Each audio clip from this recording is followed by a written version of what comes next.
Hey, welcome back for another lesson. Today we are going to be covering materials and mixtures in grade 10 physical sciences.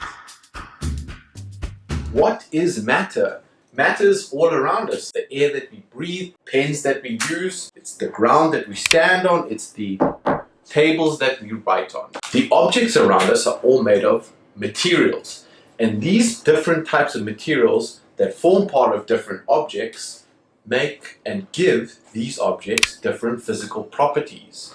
You could have strong objects that are like pieces of iron or iron bars that are really difficult to bend, that make them really strong. You could have very, very weak objects, which would be a piece of grass that's really easy to bend and break, or a piece of paper that's really easy to tear. That would be classified as a weak material. Then you also get things that are very brittle. So they have a structural form, but if stressed enough, they break. So say, for example, this glass board, I could easily break it, but obviously I don't want to do that because then we wouldn't have a lesson. Also, a truly fascinating topic that has come up in the last 10, 15 years is a lot of research into antimatter. And this obviously relates to the world's largest particle accelerator, which is the Large Hadron Collider. And there's a lot of research happening there, but I don't want to say too much on it regarding antimatter. I've popped a description or a link and URL below related to Dr. Brian Cox from the University of Manchester. He's one of the foremost scientists in the world, but he's really, really eloquent in the way that he explains antimatter and the release of antimatter. Also, certain materials might be very good conductors in terms of heat conductors, which is predominantly metals like iron, and you could also have very good electrical conductors, which would be copper wires that we use in almost everything.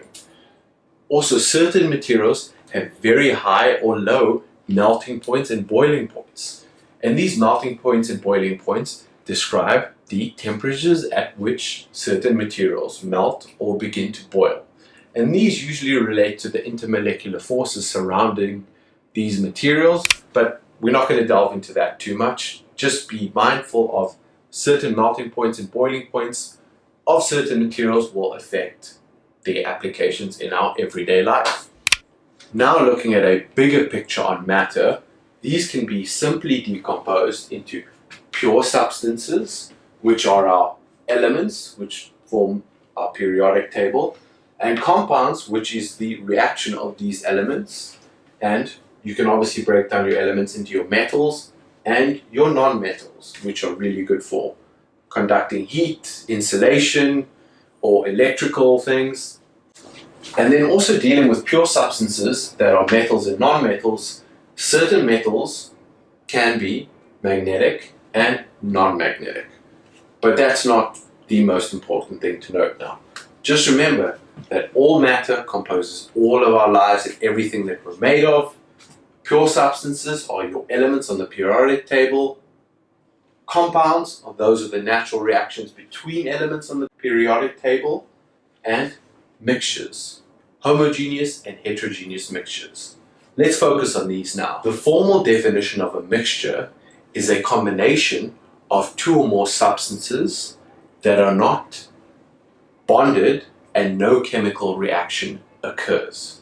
There are three important things that happen regarding a mixture. There is no set ratio for them being combined. Two, that they keep their physical properties. For example, mixing sand with water, they still have their individual physical properties.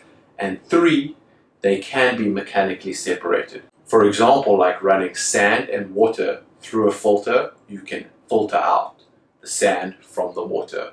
Now dealing with our first mixture, a heterogeneous mixture has no definite composition. The easiest way I like to think about it is having Cocoa Pops with milk, because they're two separate substances. They can be mixed together, but no chemical reaction takes place between the two of them. They can be physically separated, and there is no set ratio for them, so you can eat as much as you want. On the other hand, a homogeneous solution, for example, would be like dissolving salt in water. Once you stir it, it has a definite composition all the salt particles dissolve into the water and you cannot see it again, leading it to be a homogeneous solution. To make sure that you really understand mixtures and the subcategories of homogeneous and heterogeneous, I'm going to leave you with 4 examples to do. Let's see if you can identify which one falls into which category. Did you manage to get it? I hope you did. If you're unsure, comment below and say why you thought it should be a different solution. I'd be interested to hear your thoughts. And if you want more examples, let me know as well. I hope you enjoyed this really simple introductory class regarding matter, mixtures, and substances. I want to elaborate more on it, but it's important to understand the real fundamentals before we delve even further.